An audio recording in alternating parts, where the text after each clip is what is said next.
And we're live. Hello, everyone. Thank you so much for being here. I'm Lulu Freistat. I'm the Executive Director of Smart Elections, and I have with me my Benny co-host. Smith, I'm here. How everybody? So we're very happy that you're with us, and we are Smart Elections. Smart Elections is a project, a nonpartisan project dedicated to elevating election reform to an urgent national priority. Do you think it's urgent, Benny? Pretty urgent. Pretty urgent. Penny and I both think it's pretty urgent. We spend a lot of our waking hours trying to figure out how to elevate election reform, as in activate people, wake people up. Like, this is the issue. Everything you care about revolves around this issue. Why? Democracy is at stake, and the voters lose out when candidates and the electoral process is uncertain. Yeah. And when we see confidence go down, then people stop participating, or people do participate, but they participate with kind of a jaundiced view. They feel like they question, did my vote really count? And it really undermines the whole process. And I think the culture that we live in, it becomes this culture of kind of like distrust and suspicion. And was that really what I thought it was? And it's unfortunate. It's not the world that we all want to live in. Yeah, I don't think it's been as expressed as serious as the past month. I mean, and the coming days, it is what it looks like when there is no confidence, and the civil war, the threat of civil war, that is obviously not the solution, but secrecy is the problem. And what we've been trying to alarm people and alert people to see that secrecy is a problem, and that breeds distrust. It absolutely does. I think transparency is our number one issue. We really need to, if we can't see the results in a way that is believable and plausible, then we are going to have questions, and people are going to, at some point, really, they are going to really take that to the extreme. I have to show this, after the whole thing happened on Wednesday and what they're calling, I guess, the insurrection, I had this really uncomfortable feeling. I was like, I think that I kind of predicted this, that I had a sense of this as early, like much before people Premonition. were talking about it, right? And I went back and I looked through the op-eds that I had written. I wrote 3 op-eds for The Hill in the past year and a half or so. And in 2019, I had written this section for an op-ed that got published in The Hill, but this particular paragraph got cut. And I have to read this to you because it's when I found it, I went back through the op-ed. I found the version I had sent to my editor, and then I found the version that was published where it was cut. And this is what I wrote in 2019. The trust of voters in the outcome of an election is the difference between democracy and civil war.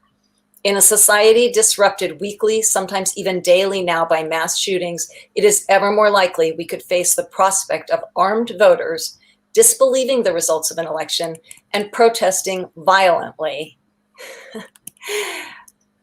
leading to mass shootings and civil unrest following a major election. Looks like we're gonna have. Looks like we have 50 of those scheduled for the 20th. I hope not. I think what we all would like is a calming of the waters. But I'm just saying that this was not unforeseen. I think those of us who have been following election issues have been saying for a long time, this can become very, very serious if people don't trust in the election. So that's what this is all about. Our forum today is about, number one, how to improve elections and how to make sure that we do have confidence in them in the end. And it's great because our 3 sections that we're going to talk about today are going to take us through kind of a different part of the process. So we're going to talk first to Jennifer Ahearn. She is the policy director at Citizens for Responsibility and Ethics in Washington. I got that down. It's hard to say. And we're going to talk to her about HR1. So that's legislation. That's like the rules that govern the elections. And then we're going to talk about, wait, I'm getting a call from Jennifer Tanner. What's up, Jennifer? We're on air. Are you hearing us? Yeah, I don't have an email. Just go to YouTube and look for us. Okay. I'm really sorry I did not send out the email blast today because it was a crazy, crazy day. But if you go to YouTube, you'll find us. I took that call because previously we had instances where we were actually broadcasting and it wasn't going out and people weren't seeing us. And so I was worried that that we weren't being seen. So let me just go back to what I was talking about, which is the legislation. That's the rules. That's what governs what the rules that we all play by. And we're going to talk to Jennifer about that. Then we're going to talk about the actual equipment that we vote on.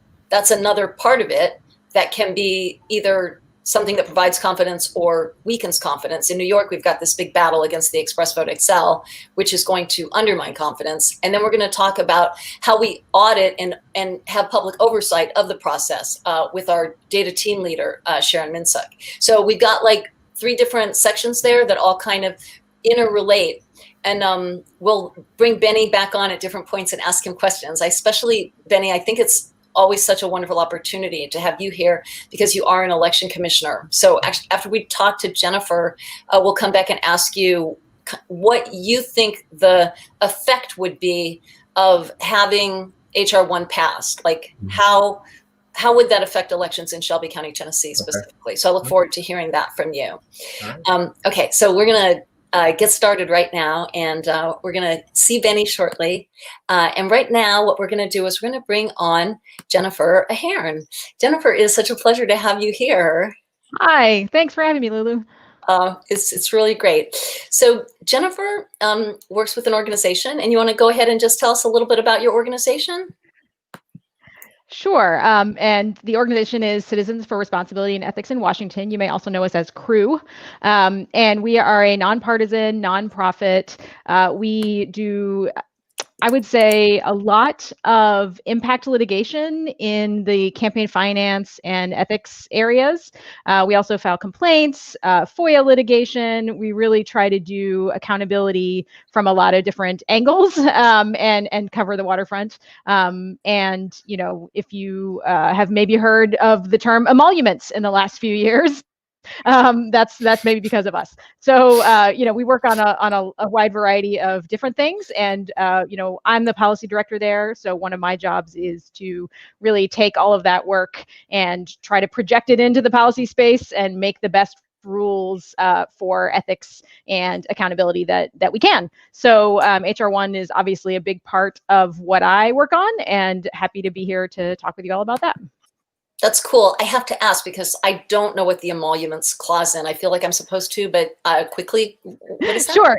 It's a part of the Constitution that says that a president and other public officials are not allowed to receive payments from foreign governments, among other things. So CREW was one of the big people behind the push for awareness about that. Yep. And litigating on it, and also hoping that maybe Congress will eventually take steps. So yeah, ethics count. That's really, thank you for your work. So we're going to talk now about the HR1 for the People Act, and we have not a lot of time. We have a few minutes, and it's a huge piece of legislation. How many pages is it? 800 and something, I think.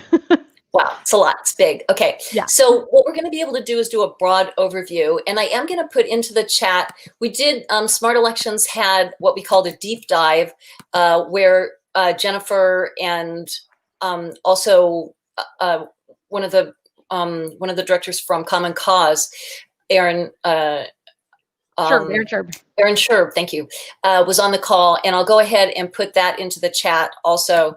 So you're welcome to take a look at that. We spent about an hour with them, and they went over quite a few pieces of the legislation with us. So the basic legislation is divided into about 3 different chunks. Do you want to go over those with us?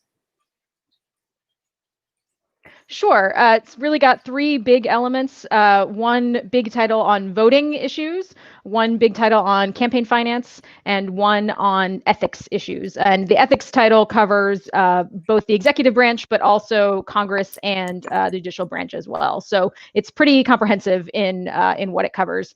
And most of the elections, I think all of the election security pieces that I know of anyway, are in the voting title. So they're in sort of the first part of the bill.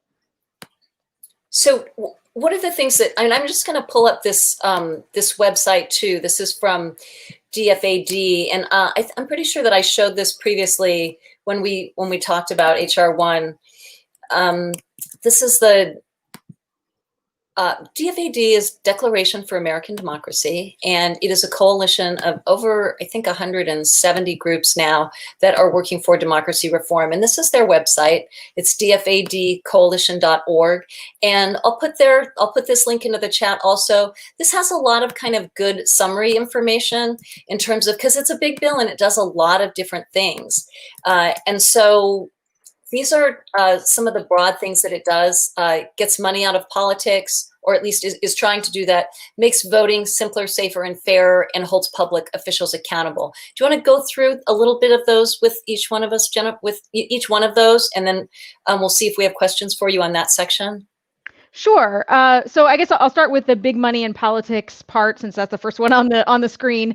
I guess two of the biggest pieces, there's a lot in there, but two of the biggest pieces in that section are public financing, small donor matching, I should say, for congressional elections, which is something we've never had in this country, although a number of states and localities across the country have tried this and used this, and it's worked out well. So that would be a major change to our campaign financing system, and would really open up, I think, the possibilities for different voices to be heard, and also for different folks to run for office who might otherwise not be able to do so because they don't have access to wealth, the kind of wealth that you need to put on an election like that. So so that's one of the big things. Another one of the big things. And what is that? Yeah. So how does that work? What is that? Basically, what happens is if someone is able to meet a certain threshold of support by collecting small donations under $200, then they're eligible to apply for essentially public funding to match the future donations that they receive of that under $200 category up to a certain amount of money. So it basically allows folks who don't have access to big donors and really wealthy people to essentially have have a multiplier effect for the small donations that they do receive, 6 to 1. So in terms of that amount of money, right? That's very similar to what we have in New York City. In New York City, for its elections, I believe we have 6 to 1 matching funds, and it really does make it so a lot of people do run for office here. It makes it very affordable, basically. Do we have a sense that this is all constitutional? That this is something that would pass constitutional muster? Yeah. Yes. I mean, as much as you can say that before you've actually passed something and people have challenged it. Yes, I think folks generally feel like when you're talking about a situation like this, you are not restricting people's spending necessarily. You are, folks are allowed to donate, but you are multiplying really the voices of folks who don't have the ability to donate. So that seems to be something that is likely to pass muster. And so it's a way of kind of getting around those the things like the Citizens United decision that made it very difficult to have campaign finance regulation. It's a way of kind of a different approach. It's a different approach, right? And it would have a different effect than major limitations, of course. But it is something that I think folks generally think would be a big help in really broadening the universe of folks who participate in our politics, both as candidates and as donors, and allow really candidates to listen to more of their constituents and spend more time listening to more of their constituents, as opposed to spending all of their time dialing for dollars, which is right. They spend a huge problem. They spend a huge percentage of their time just on the phone asking for money, right? Yep. And that's not just something that really is sort of attuning them to the needs of the wealthy and the views of the wealthy, but it's also something that prevents them from being able to do great work in Congress because they have another full-time job, which is dialing for dollars. Right. And so I think there's a lot of good things that can come out of that, even beyond just the exact effects on the campaign finance system. And then let's move on. What about one or two things that make voting simpler, safer, and fairer? What are those type of people? Sure. I think some of the big ticket items there would be the sort of fighting against the gerrymandering that is sort of common around the country by requiring independent redistricting commissions.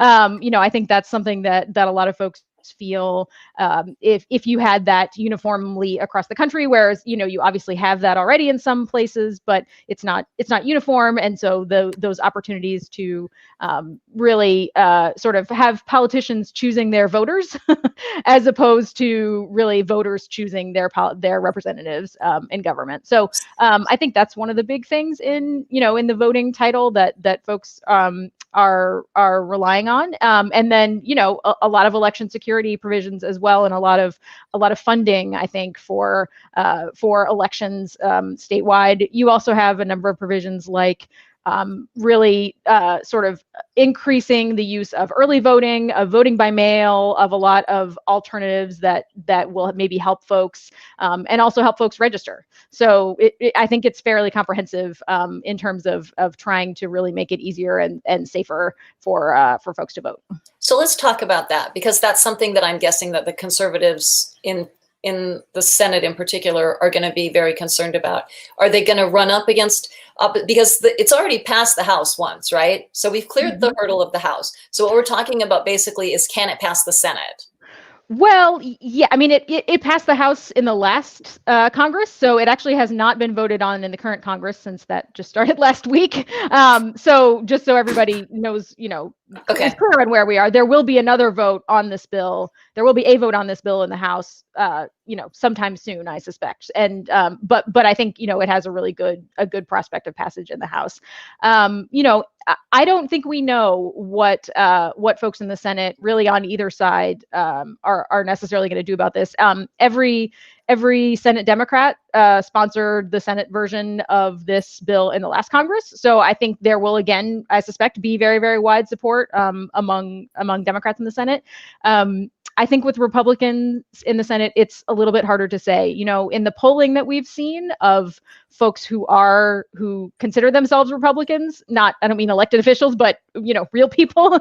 I think I saw polling that were I think 60% of the Republicans who were polled supported HR1, and 75% of independents. So wow, I think 75% of independents. Yeah, wow. so Wow. I think there's really good reason to think that this could get a lot of support even among Republicans in Congress. But in the last Congress, we had a situation where Mitch McConnell, who's the leader of the Senate and who decides what the Senate will consider, essentially, in the last Congress, said that this bill would never come to the floor. And so there was really no opportunity for them to consider it, for them to work on it. And so I don't think we have a great sense, because of that, of what Senate Republicans, think about this or will think about this in the future when the opportunity presents itself. So this is huge. And this is really, really important for people to connect the dots of how this all works. So because the Republicans had control of the Senate, Mitch McConnell was the leader in the Senate, and he refused to bring any election security legislation to the floor, really. Occasionally, they got a little bit of dribs and drabs of funding, but really all the election security, all the election reform legislation was completely shut out. So now, because the Democrats won the vote in Georgia, they won 2 more seats. The Democrats are going to control the Senate, and now we have an actual chance to pass this election reform legislation. So it's just so important for people to connect the dots on how all these things work, how the work in Georgia affects the work nationally or the work in other states. It's all connected. Smart Elections works both nationally and at the state level, and it's really important for people to understand that what happens in one state affects another state. Because, for example, we're going to talk about voting machines after we're done with this conversation with you, the voting machines in New York. There's a very, very problematic voting machine that is coming up for certification. And people from all over the country have been writing against it. And that's because if it gets certified in New York, it's quite possible it could get certified in state after state after state around the country. So it's just really important for people to really see these pieces moving around. Georgia going Democrat is opening the Senate to something that wasn't going to happen before. And I've got a question here. That's going to be Emily Levy, I think, at Scrutineers. What's the likely timeline for this legislation? I think it's hard to say. Certainly, the House has indicated that they want to move on their version of it very quickly. And so it's possible we might see a vote in the House as early as next week or in the next few weeks. the Senate, because they have not, and part of the reason, I should back up and say, part of the reason I think that the House can move so quickly on this is that they considered almost exactly the same bill in the last Congress. So they held hearings, they had amendments to it. They went through the legislative process the last time around. The Senate, because Mitch McConnell, sort of spiked it, has not gone through that process yet. And so I think once the bill gets to the Senate, we should expect that there will be some amount of time where the Senate is doing that kind of consideration, where they're having hearings, they're taking testimony on why this is a good idea or not a good idea. Individual senators will certainly have, I imagine, things that they want to try to put in the bill, or they want to think about changing. So all of that, will take some time, I suspect. Okay, and that's going to be. I'm sorry. So that's that'll be in the next few months probably, but it might not be, snap your finger. Right. So, and that's going to be the opportunity if there's people who want to make changes to make those recommendations at that point, because that's something that I think some of us who work in the election community are, there's some things that we're a little bit uncomfortable with, and we're going to get to those. I want to just go back, and so we got through the get money out of politics, makes voting simpler and safer. And then the last item there was holds public officials accountable. And I think we should just spend just a minute or two on this, because we really want to move on to the election security issues. Sure. I'll flag a few things from this part of the bill. One is that it would require presidents and vice presidents and folks who are running for those offices to release their tax returns. So we'll have that kind of transparency and information going forward. It would also require those folks to essentially get rid of financial conflicts of interest that they might have. And so that's sort of a couple of the things. There are some other things like preventing members of Congress from sitting on the boards of corporations and other sort of individual ethics things on specific issues. And it would also make some changes to the ethics enforcement within the executive branch, and hopefully making those rules more easy to enforce and to make sure that folks are following them. Okay, so we're gonna take a question here, and I just want to. So we have some criticism of the bill, and it's a little bit vague. So I wonder, sort of take this and look at it. Very concerned with this unbridled, cheery report on HR1 is stating, people who are really in the know about this say it is a Trojan horse with many bad aspects, must hear that side urgently. So what exactly is Ruth referring to? What are the things that people are concerned about this bill, Jennifer? Well, boy, I mean, it's such a big bill that I wouldn't necessarily want to suggest that I know everything. I think there are always going to be some parts of the bill that people think could be stronger. And then there are some parts of the bill where, anytime you're making big changes like this, folks have reasonable concerns that we don't always know what all the consequences of these kinds of changes will be. So I guess I'm not sure that I have a great sense of what Ruth might be specifically concerned about. It's very vague there. So I'm going to tell you one that I do know, and that we've talked about this before, that the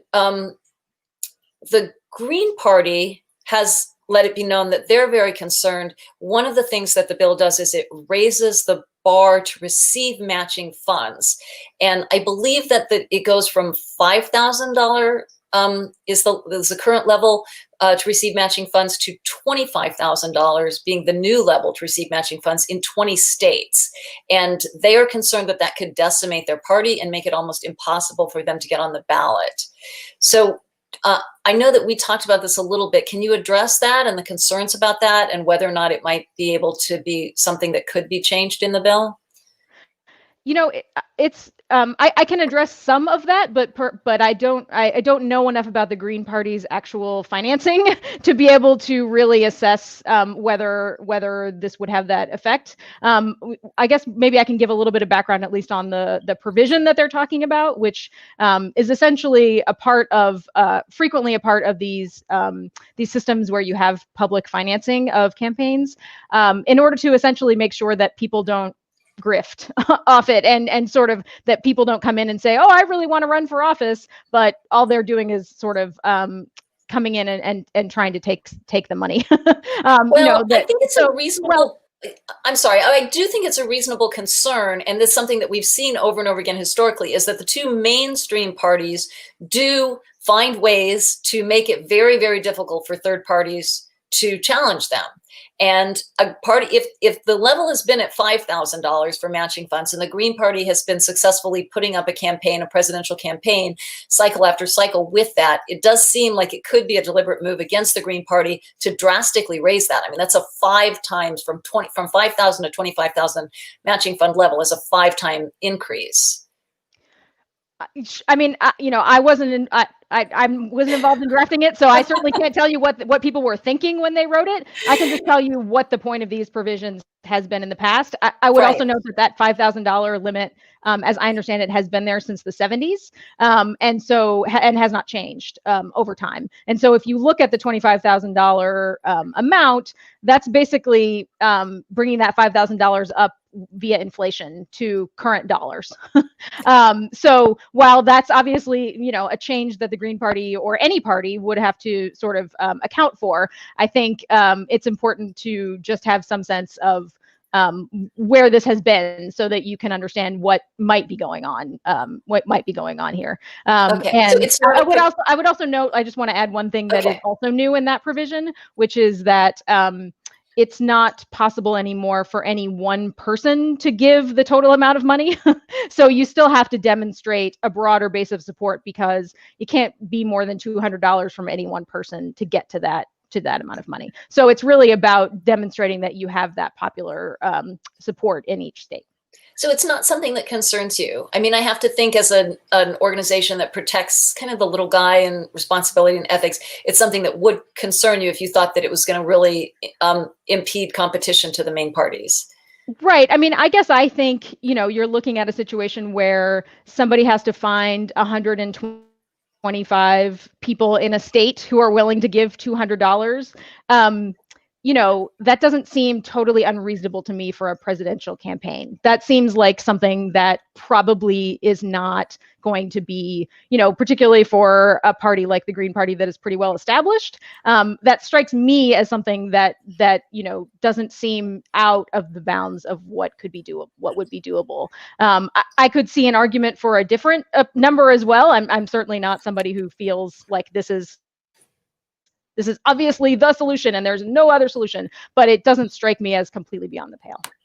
Totally get it. So let's move on to the parts of the bill that I think that are particularly interesting to the election security and the election protection community. And in particular, its requirement for hand-marked paper ballots. And I'm just gonna try to put this up on the screen. This is the part of the bill that refers to this. Just go back and start it here.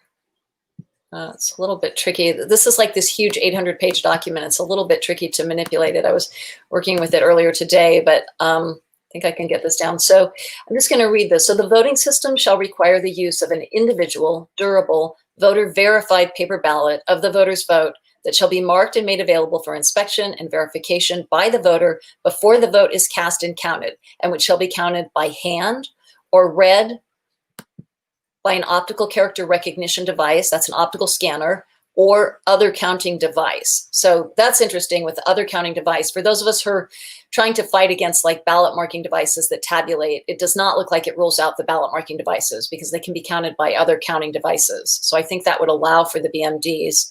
But it does say that the individual durable voter verified paper ballot means a paper ballot marked by the voter by hand or a paper ballot marked through the use of a non-tabulating ballot marking device or system, so long as the voter shall have the opportunity to mark his or her ballot by hand.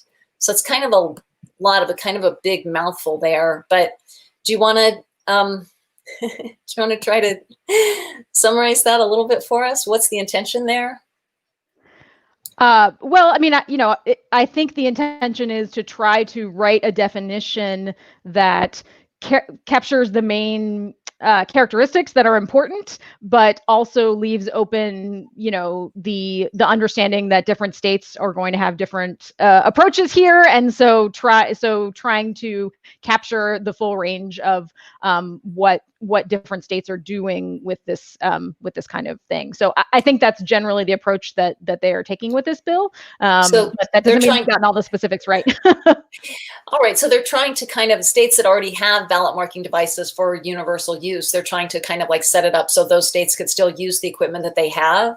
Is that what that means? Well, I think what it means is, that they're acknowledging that this is Congress trying to write a rule that is going to apply to every state and every locality. And so they want to sort of carve out what they think is critically important and make sure that they're getting those characteristics without unintentionally excluding some sort of processes that different states might use that are actually okay. Because I think when Congress writes something like this, there's always a concern that they will unintentionally cause problems for states that they don't mean to cause. Right. I think the question is whether or not this thing where they say it can see, they say that you have to have the option to mark by hand, but then they also say that the ballot can be counted by hand or read by a scanner, an optical character recognition device, or other counting device. So it does see, and it doesn't say that it does seem like it's a pretty wide range. So I'm not quite sure that this is as tight as most of us would like in terms of mandating the use of hand-marked paper ballots, because it says the voter shall have the option to mark his or her ballot by hand. And the other thing about that is that it doesn't say mark his or her ballot by hand in the polling place. So I think we're worried that states could take this definition and fulfill it by giving voters a chance to mark their ballot by hand by mail and still use ballot marking device for all voters in the polling place, which is something for people who might be new to this issue.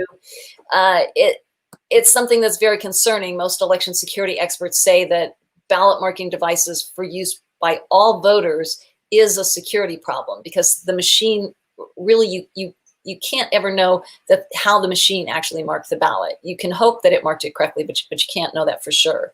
So I think that's language that many of us would like to be tweaked and make that a little bit tighter. And in particular, the voter verified issue is something, and I will throw up this comment from one of our auditing experts, and I won't say which one because it was a private email, and I don't have permission to share his name, but he said, regarding the voter verified versus voter verifiable, it's bad language, of course, since there's no way to verify whether the voter verified. And what I think he means by that is that most of the other election security legislation has the language that the paper ballot is voter verifiable, which means that you have to have confidence that the voter is actually verifying it. A paper ballot that I mark myself by hand is definitely voter verifiable. We know that the voter can actually see it and check their candidates and choices. But when the machine makes the choices and then the machine prints out a summary card and then the voter goes and puts it in, we know that most voters don't check those. And so although when you say we don't actually know if it was verified or not, and that's why the term voter verifiable, I believe, is the term of preference, the term of art, because it gives you a little more confidence that not only is it possible, but that somebody actually did it. Does that make sense? Interesting. That seems I would assume that the complete opposite. Opposite? That if it was verified that the person had actually done it, whereas if it was verifiable that they could have done it, but we don't know. But regardless, I mean, what I think doesn't matter, right? I mean, if it's a term of art that folks are using, and it means something to the folks at the EAC or the folks at state, within the states and localities, then I think that's that's what's important. That all of the other security legislation at this point, like the SAFE Act, which was authored primarily by Ron Wyden and Amy Klobuchar, which has very strong election security provisions, uses the term voter verifiable as opposed to voter verified. And I think that response from the expert that I reached out to indicates why there's concern about that. So I know that's one thing that that people might be concerned about. Sure, and particularly if Senator Klobuchar and Senator Wyden already have legislation that has dealt with this, that would be something that would be. I could imagine them sort of taking steps to make those tweaks in HR1 to sort of bring it into alignment with what their legislation does. So that strikes me as something that if regardless of what I think, I think it could probably be brought into alignment together in the Senate. Super. Do you want to, so I think that gave us a pretty good tour. We got through like 3 big chunks and we got through some questions and some concerns that people have about it. And one of the things, Jennifer, that you said to me was that kind of like, this is the time. If we're going to have some tweaks and try to get them in, this is the time. And how would people go about doing that? So I know that Smart Elections has put together a working group to try to go through this. And I know that Scrutineers, which is another election protection group, is doing the same thing. If those groups come up with some specific language, just walk us through what would be the best way to get that to the right people to try to make those suggestions, and when, how soon? I know it's soon, but when could, what would be the process? Yeah, I mean, so in theory, there will be what is called a manager's amendment, I suspect, in the House. Now, this doesn't have to happen, but typically what will happen is the version that we're looking at is the version that was introduced in the House. Typically, people will find little, typos and sort of change little small tweaks that they want to make, and that is the version that the House will actually vote on. So that'll be introduced, and then that's the version that the House will actually consider. So for really, really small things, I could imagine things going into the manager's amendment before it gets out of the House. But that is, really for things that are not substantive changes in most cases. Something like switching, like voter verified to voter verifiable? Possibly. I mean, I don't know enough to know whether that's, something that those folks would view as of that, scope of change, but maybe. And, that process would probably go through, staff in the House, Representative Sarbanes' staff, who are the sort of champions of this bill in the House. And, the DFAD coalition folks can certainly help connect you all with them when you have your sort of specifics in mind. And then, but that would be like, we're talking, late this week, early next week would be, the time for that. And when it comes to the Senate, I think you have a much wider time frame. But on the other hand, the earlier your comments are in, the more likely they are to be able to get implemented. Okay. And then Sarbanes, he's in the House, right? That's right. Sarbanes, and that's right. A representative? Representative Sarbanes from Maryland. He's sort of the champion of this in the House, and in the Senate, Senator Merkley is going to be one of the main champions of this. But obviously, Senator Klobuchar, Senator Wyden, any senator who has worked on these issues, obviously will also have input. And I think the Senate Rules Committee will be one of the main committees in the Senate that will actually do the Senate's consideration of this bill in terms of holding hearings and considering amendments and going through that whole process. So really any senator, in case folks have senators that represent them on that committee, that will be a place where that will be an opportunity for folks to connect. Terrific. So those are some venues, some points of contact that people can focus on in the House, Representative Sarbanes, and in the Senate Rules Committee, to see if changes that people are interested in making can get into the text of the bill. So I'm going to say thank you so much.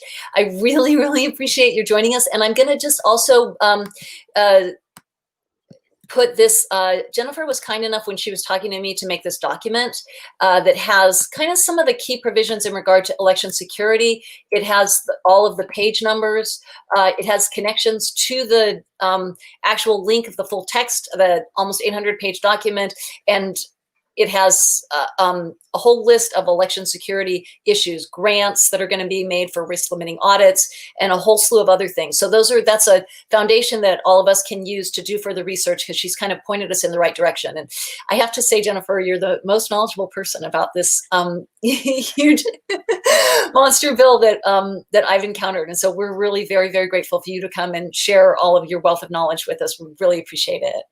Well, thanks so much. And thanks to all of you for the work that you've done to get us here, because I know this community has really contributed a lot to what's in this bill and what I'm sure will end up being in the Senate version. So thanks. Love that. Oh, listen, we have a quick last question for you. Will this need 60 Sure. Senate votes? Could it be filibustered? Unclear. It could be, yes. It very well could be. The Senate rules on the filibuster are kind of confusing, and it's query whether this will be something that will fall under the category of things that require 60 votes or things that don't. But very, very possible that it will be filibustered, but also very possible that if it is filibustered, that the Democrats decide that they want to change the rules altogether and alter the way the filibuster operates itself. Wow. So this could a be lot huge. of things up in the air in terms of process and how this might play itself out. Wow, watershed moment there.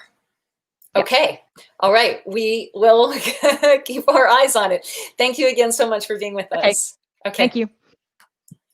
Okay, so we're going to jump to Benny now, because Benny, I have questions for you. So I know you're an election commissioner, and if HR1 does pass, it has provisions in it that require, as we saw, at least the option for a hand-marked paper ballot and risk limiting audits for every state that takes the grants within 5 years. How would that affect the elections in Shelby County, Tennessee, where I know you're voting right now on what's called DREs, where the vote doesn't have an actual hand-marked paper ballot?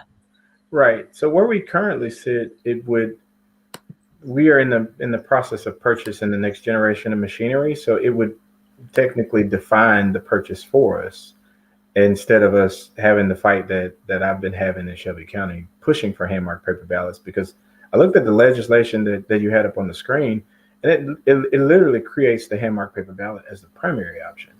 And the question that people are having about, well, is it at the polls or is it by mail? The legislative intent is actually pretty sound, because it uses the ballot marking device along with the same clause. So it's intending for the use to be at the polls, because you wouldn't have a ballot marking device at home to to mail in a ballot. So it actually has those two pieces together. So you wouldn't separate those. So the legislative intent is actually pretty sound in that. I like what I see in it for Shelby County. We would literally just opt for a hand-marked paper ballot solution, because they could still buy ballot marking devices. It's not a loophole. It's just the choice is still there. If a county says we don't want hand-marked paper ballots, that's still a state's right. That's still a county's right, and they can purchase ballot marking devices and use that, as long as they have a hand-marked paper ballot option for people who do ask for it, because it would be enshrined in the legislative process now that anybody who wants to vote with a hand-marked paper ballot, you have to be able to provide it for them. So that provision is reasonably sound from what I saw. Right. So it makes it more likely that states are going to go with a hand-marked paper ballot. Yeah, I mean, because now people are gonna look at their purse, right? A lot of counties, they're cash strapped. They can't handle they don't have IT departments. They don't have any. They ran out of all of their dollars, so they don't have any monies to grab all of this new generation hardware that's actually 10 years old as soon as you get it. And then they have to deal with all the security updates and the patches. And when you do that, you actually have to pay more. So a lot of cash-strapped counties are going to opt for the cheaper solution. Everybody's starting to learn now that it's actually a more safer solution at the same time. And the voter verified didn't seem as scary to me with the definition of the hand-marked paper ballot as the primary option. Because they say by hand, right? My hand and my eye is I verified it when I was thinking, right? That's how that intent was enshrined in the bubble that I filled out. So that's actually pretty encouraging to see that. The part Okay, good to that know. I did, I got to go back and look, but there is no filibuster anymore. It's 51 votes. The Democratic Party got rid of that when they passed Obamacare, and Lindsey Graham made sure that they remembered it when they appointed the Supreme Court justice. That they invoked the nuclear option, and he told them that it would come back to haunt them. So when they appointed the new Supreme Court justice, I forget her name now. She's from Memphis, but she went to Rose College. But when they appointed that new Supreme Court justice, it was on a 51 vote. So it's 51-0. So Finney's showing us all up. Kamala Harris has got some juice right now. Because she's the 51st vote. So anytime there's a tie, then Kamala Harris, the vice president, will step in and vote. So I don't. It's just getting it to the floor, and now that you would have a majority leader. Okay, well, that's really, really excellent for you to point this out. Thank you so much. So, last point, Sarbanes. I've been living my whole life through this guy. Sarbanes-Oxley is one of the hardest pieces of legislation to follow in private and public companies. If Sarbanes-Oxley was instituted in voting, we wouldn't have an election integrity community anymore. Because it would put us out of business. I could go work in my garden. It would take care of everything. Sarbanes-Oxley would take care of everything. Are you saying that you have a lot of confidence in that representative? Well, no, I would like to see him implement what he did in Sarbanes-Oxley into election reform. They would say you have to publish your source code. Auditors have to be able to come in and look at it. SOX allows for all of that. Doesn't do it in election. It would be great to see that part of what public companies have to go through was administered through the election process. Wow. That would be great. Okay, so we can follow up with that another time. That's pretty interesting information there. So we're going to pivot now. We just have a few minutes left, so we have to use it very carefully and wisely. So we need to talk about New York and what happened in New York. And I just want to bring people up to speed. So in New York, today was the deadline to submit comments, a request for public comments for a meeting that's going to take place on this Thursday, January 14th at 10 a.m. in the morning. And it is quite possible at that meeting of the New York State Board of Elections that they are going to certify a machine called the ExpressVote XL. And we talked about this, I believe, either 2 weeks ago. I think we talked about it 2 weeks ago because some pretty interesting things have happened. So the machine that is up for certification, I'll just put this up. It's called the ExpressVote XL, and it's made by ES&S, which is a company that has had quite a few. I have to be really careful what I say about ES&S. They just threatened to sue us for what we've said about them. But Northampton asked for their money back. What was great about what happened is we said some things about them. We said that they were bad voting machines and they would deteriorate security and also the confidence of voters. And they sent us a very threatening letter saying that they were going to sue Smart Elections. And then just a couple days ago, I'm not sure that I have the link set up for this. Oh dear. Let's see. Yes, I have it. I'm so excited. Okay. So oh no, that's the wrong Freedom to Tinker one. Shoot, maybe. So what happened is Professor Andrew Appel of Princeton wrote a blog post about the letter that Smart Elections received, this letter threatening to sue us that we received from ES&S. And what he said in that blog post was basically that every single thing that we've been saying is true. He said that they are bad voting machines and they will deteriorate election security and that they are expensive to boot. So that was very helpful for us to hear that. But this is a very, very serious issue, and people all over the country wrote in. Marilyn Marks from Coalition for Good Governance wrote in, and one of the co-directors that from Smart Elections, Jim Soper and Dan Wolf from Democracy Counts, and I saw that Virginia Martin had written in, and I believe that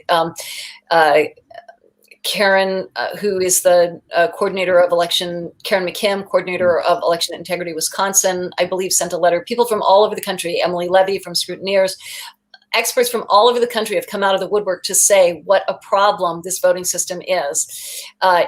And I don't want to, we've talked about this voting machine. I can just say a few things about it. One is that it takes the ballot, the paper ballot that the voter votes on, and it passes it after the voter casts it. It passes the ballot back under the printer head.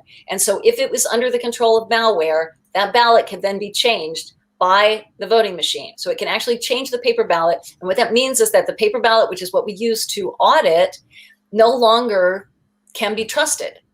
So there's going to be a meeting, and it's Thursday morning at 10 a.m. And I really encourage you to watch. There will be public comments, and people will speak out as to their feelings about this voting machine. And I think it's going to be very interesting. So let me just see if I can put that information up where you go to look for that meeting. And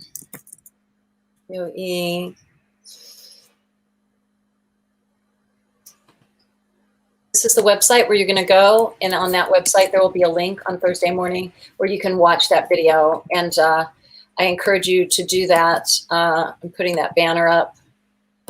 This is the website, and I'm going to go ahead and put that into the chat. And I want to just tell you a little bit about the letter that I sent personally. Smart Election sent a letter that about 50 different groups signed on to. But I think you'll be interested in this, Benny. I did some research about thermal paper. The ExpressVote XL, I can't get rid of that. The ExpressVote XL counts votes. It prints it's not really a ballot, it's a summary card on thermal paper. And I've been really concerned about that for quite a while, about whether or not that thermal paper is durable, because thermal paper is like what you get for receipts, right? It's like run up on the dashboard. Yeah, you go carry a receipt in your pocket for a day and you pull it out and nothing's on it. That's what they're printing the votes on. Right. And so what I did was I wrote to an expert on thermal paper, and what I got back was actually really shocking. So I'm just going to share some of his comments with you. I have that right here. And I think this alone could be a very, very significant reason why you wouldn't want to certify this voting machine. So I have to just share this.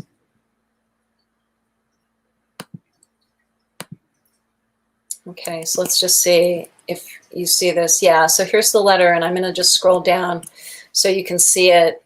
And these are, there were quite a few problems with the machine that I went over, but then I went into this business about the thermal paper. So this is from an expert that I contacted about thermal paper. His name is Mark Bruley, and he's somebody, and I'll read you his qualifications. I offer this opinion as a certified clinical engineer and biomedical engineer who for more than 4 decades has investigated scores of medical device accidents involving medical technologies that relied on thermal printers to record critical patient data. Our medical device investigations have seen patient data images fade to the point of being unreadable even within 6 months. They said that that they literally would go to find this data and have nothing there for them, and so I participated in drafting a publication that describes some of this guidance and recommendations for hospitals about the evanescent nature of physiological information and image tracings printed on thermal paper. And what he said is, due to the strong tendency of thermal paper and images to fade over time, I do not believe that thermal paper ballots are a reliable means of physically memorializing votes for a required duration of at least 22 months or of even 6 months. So yeah, that's crazy. I mean, here's Lynn thing from North Carolina when we were in Berkeley. She's an aeronautics engineer. She said that the hand sanitizer wipes the ink off immediately. Yes. And yes, with COVID exactly. now, that's the problem. And then I was imagining the 3 recounts that they went through in Georgia. So and imagine doing that with thermal paper. So I emailed Eileen Nakamura, who works at Coalition for Good Governance, and asked her if they're using thermal paper on those ballot marking devices in Georgia. And she said, no, they're using this very special heavy cardstock. Yeah, and ES&S so, is a thermal paper provider. Yeah, so just imagine if we had a national race like that race in Georgia, where the whole country, the whole world is watching it, and it had to be recounted. It was on thermal paper, and literally as they're counting it, the votes are disappearing. Imagine what that's going to be like. They wash their hands every time they go out of the room and come back with alcohol and just wipe the numbers up. It would be a nightmare. Yeah. Absolute nightmare. Okay, so that's the report on New York. Keep your eyes on it. It is possible to send a letter still. We have it up on our website, how to send a letter. So just go to smartelections.us and you can still send a letter yourself. They probably won't read it before this meeting on Thursday, but it also goes to all of the New York election officials. And so it's certainly very worthwhile to send that. So that's on our website, smartelections.us. Just go to the place where it says voting equipment and search for, actually, I think on our front page is the link to send your own letter. And we made it really easy. We sent over 200 letters in 2 days to all of the New York election officials and elected officials. So I'm going to say goodnight to Benny, and we're going to do a little bit at the end here with what happened in Georgia with our data team leader, Sharon. So Benny, thank you so much for sharing all your wisdom with us. We always appreciate having you here. All right. Okay. All right. Sharon, hi. Thank you so much for joining us. Hi, Lulu. Thanks for having me on. Okay, so this is Sharon Vincent. She is our data team leader, our brilliant data team leader, and we're very excited. What we did after the Georgia Senate runoff is remarkable, and we haven't really bragged about it, but I'm going to do a little bragging. I don't know why people say humble bragging, because bragging's not really humble. Like when you're bragging, you're bragging. So I'm not humble bragging. I'm bragging that what Sharon's data team did, and it's the Smart Elections data team, they took almost 300 poll tapes from Georgia, and in a matter of how much, what did you say, about 10 days? It was the 5th. That it's less than 10 days. Third, so it's been, yeah, a week. They took almost 300 poll tapes and compared them to election results and have the data ready to show us now. And I'm going to pull it up and just have you talk to us a little bit about the process. This is it's just a spreadsheet. We don't have it on the website yet or anything, but you can just take a peek at it and you can kind of start to see our process. And I think this is something that can become much more, it can be, like our data team is doing this now, but I have a lot of confidence that this is something that Sharon and other people can teach, and it can start to be a little bit more, it can start to be done across the country. So talk us through this spreadsheet and about your process a little bit, Sharon, please. Oh, wow. So, okay, well, I'll just ask you some questions. So there's some data at the top. What's the data at the top? The very top, the first line is just the county and precinct names once we have cleared up exactly what the precinct names are. I should say that each column is sort of one set of uploaded data from somebody who took the actual vote to a precinct, to a polling place and took a video. And so that becomes one column in the spreadsheet. And so that link, there's the link to their video. You can just go watch the video. Right. Usually So, less than a couple of minutes. The way that this goes with StreamYard, I have to stop this screen and then show you the screen of the so I just clicked on that link, and what it takes you to is this, which is an actual video of the poll tape, and that's how they transcribe the results. So here's a poll tape, and then you play that down, and it shows there's the the polls closed and open, the dates, and then you start to see the results. There's the Senate, Perdue versus Ossoff, and the second Senate, Loeffler versus Warnock. So you have the image, and you have the image and the information, and then what do you guys do from there? What do we do from there? So the first thing, of course, is to get that into a spreadsheet where we can analyze it. And we've had an amazing improvement in process since the general election. In the general election, we had to have one of our own volunteers go over each and every one of those tapes and watch the video and read it and write down all the votes from it, as well as getting other information like from that tape header that you saw with information about the precinct name and so on. So it's kind of tedious and time consuming to go through and transcribe them by hand. It was very tedious and time consuming. And of course, we got our data in the general election from a number of different sources, which came in some were videos, some were photographs, and in different formats of data and so forth. So we had to go through all that.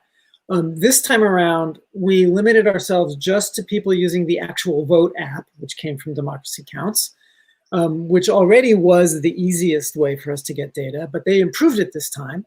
So they set it up so that the volunteer who actually takes the app to the polling place and gets the video of the poll tape also has a space to enter by hand the votes that they see on the tape. So it would ask them how many votes for each of these candidates and what's the name of the polling place and the location, and they would type that all in. So we didn't have to transcribe at all.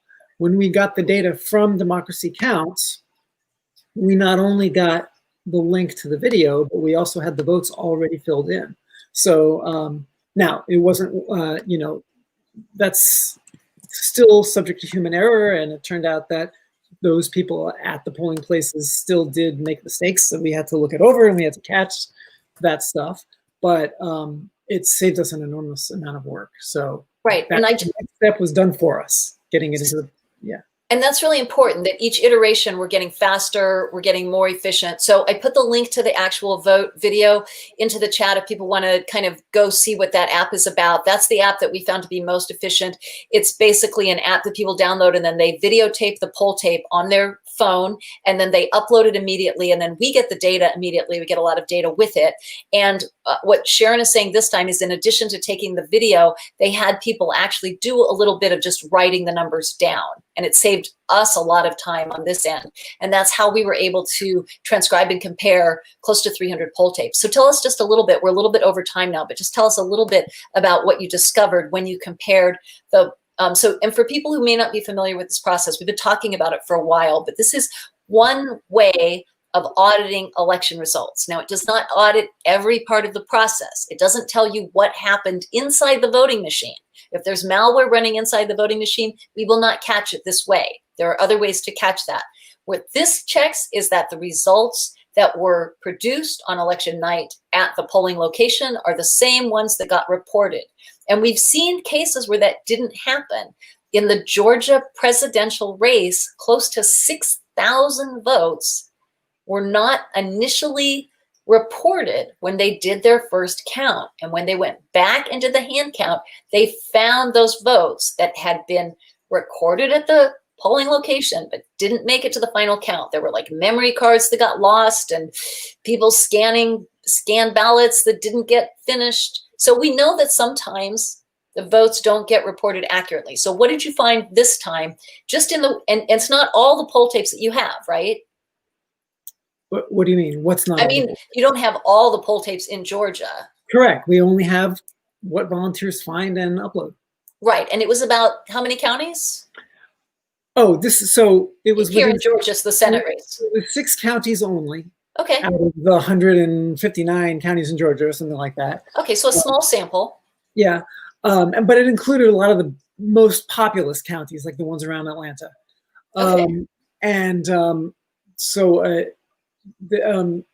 Digital Dave from Democracy Counts did a guesstimate that he thought that of those 6 counties, we maybe got 20 to 30% of the polling places.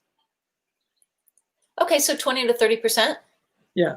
Okay, so of those counties, not of okay, so it's a sample. It's a bit of a random sample, and just tell us a little bit what you found. Did you find any major discrepancies between the poll tapes that were posted and the results that you looked at?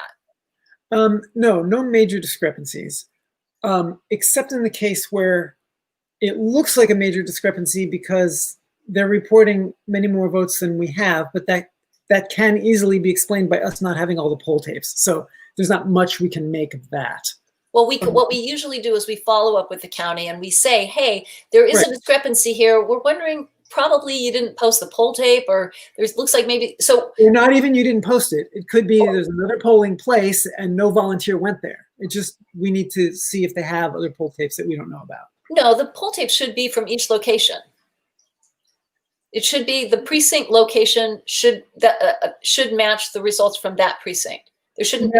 But I'm saying, I believe, if I'm not mistaken, a precinct can have multiple polling places. No, not usually. Usually a precinct, well, they might have a lot of precincts. Maybe we're saying the same thing. A polling location might have a bunch of precincts there. Is that what you're saying? Well, I agree with that, but I was saying the opposite. No, I don't think the opposite. Not to my knowledge. So if we have, so we're going through the data right now, and basically what Sharon is saying is that we have some discrepancies, but we have to kind of call the counties and see what the reason is for it. Is that basically where we're at right now?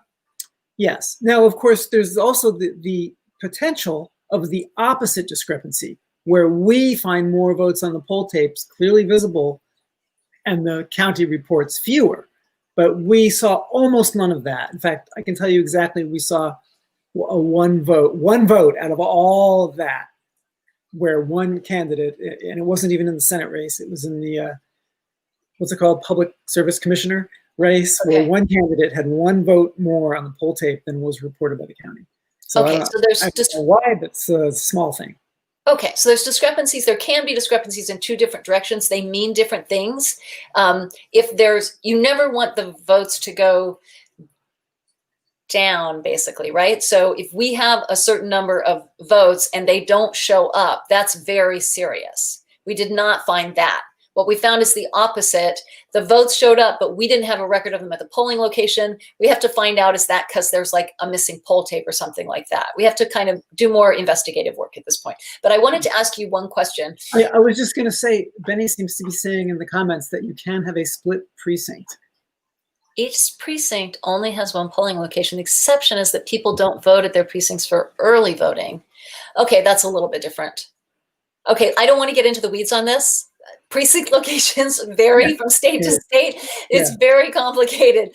But I will tell you one thing that I found on the tapes, which was not a discrepancy, but it's related to this precinct issue. And it's that in some counties in Georgia, the precinct does not appear on the tape. That was annoying. That was the one thing that slowed us down. They gave a